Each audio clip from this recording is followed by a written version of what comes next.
Step 3. DWG External References, XRef. In this step, we'll receive the first and then a second updated version of the structural construction documentation from the structural engineer. There are some changes that we implemented into our design earlier during the collaboration, but now we need to precisely synchronize the structural drawings with the project. One of the best ways to do this is to attach the received DWG files as external reference files, or XRefs, and then use the virtual trace function to compare the floor plan pairs. We will attach external drawings and learn how to manage XRefs. Let's see the structural drawing of the first floor in its original environment created by the structural engineer. Open the S3 First Floor Version 1 DWG file in AutoCAD. If you don't have AutoCAD, follow along with the steps in the movie player. We will use this file for an external reference and attach it to our project. Open the XRef Manager in AutoCAD.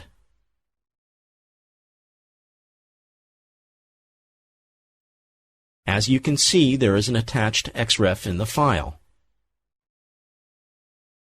The structural engineer uses the same grid.dwg as a sub-XRef to every floor plan. Close the XRef Manager, and make sure to close the DWG file as well before the next steps. Switch back to the col8.pln ArchiCAD project.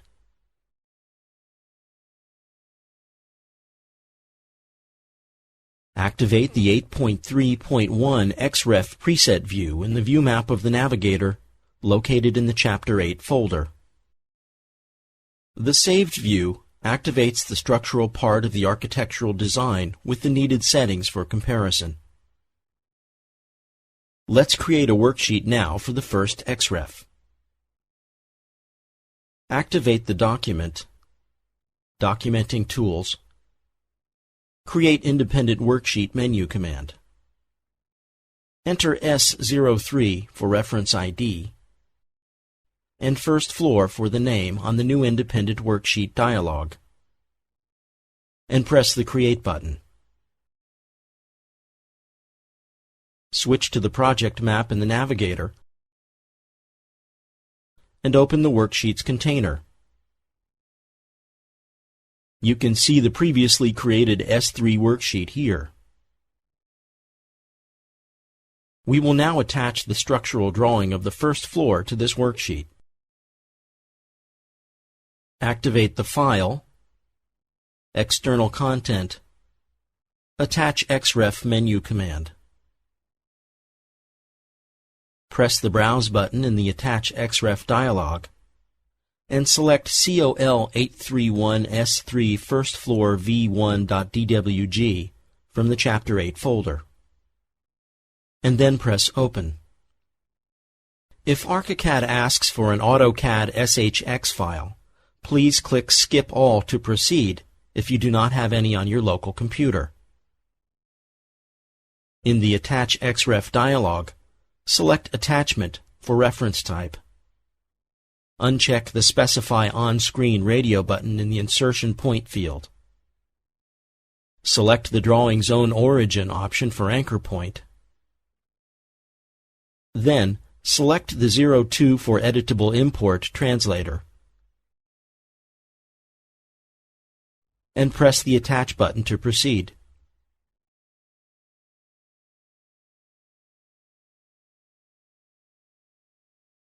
The DWG file has been imported to ArchiCAD and placed on the worksheet.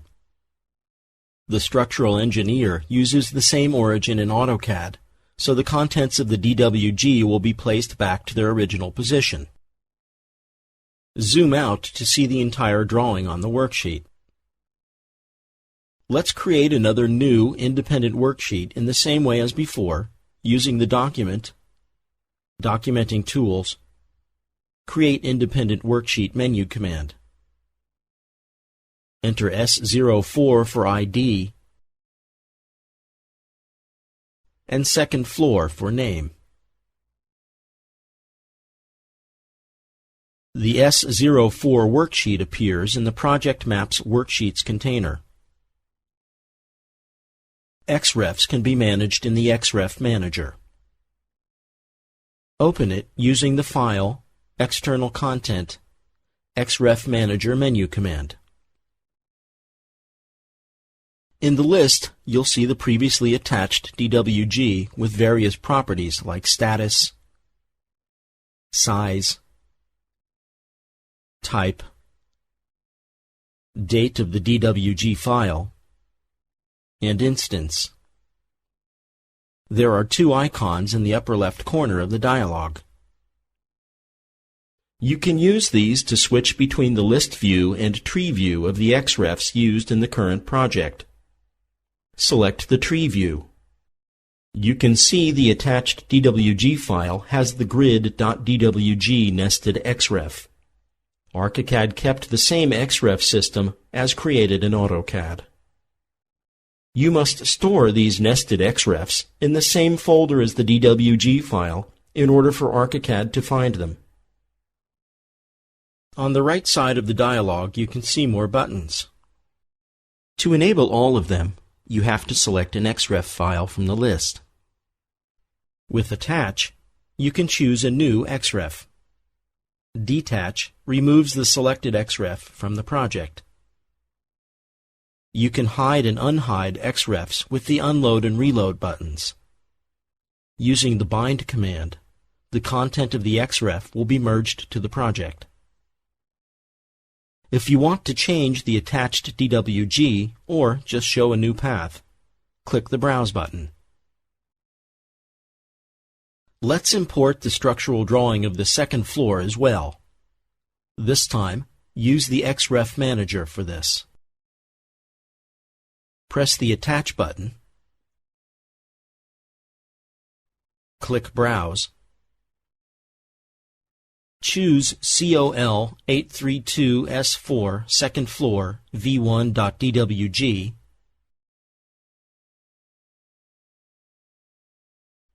and press the Attach button with the same settings as before to place the DWG file to the previously created worksheet.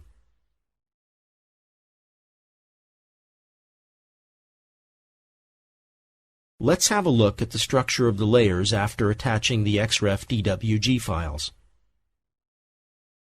Open the Document, Layers, Layer Settings dialog. Scroll down to the end of the layer list. You can see the XRef layers are stored separately, and their name starts with the first characters of the original file name. You can hide these layers if you press the Layer Filter button in the upper right corner of the dialog and choose the Hide XRef Layers option. This will hide XRef layers only from the layer setting.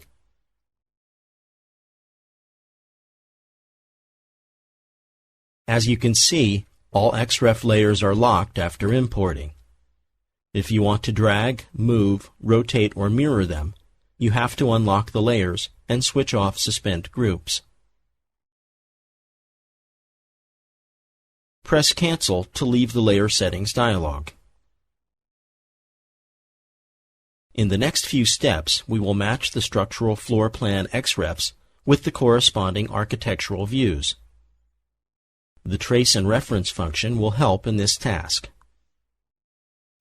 Switch to the second floor view in the project map and right-click on the S4 second floor worksheet and select Show as Trace Reference from the context menu.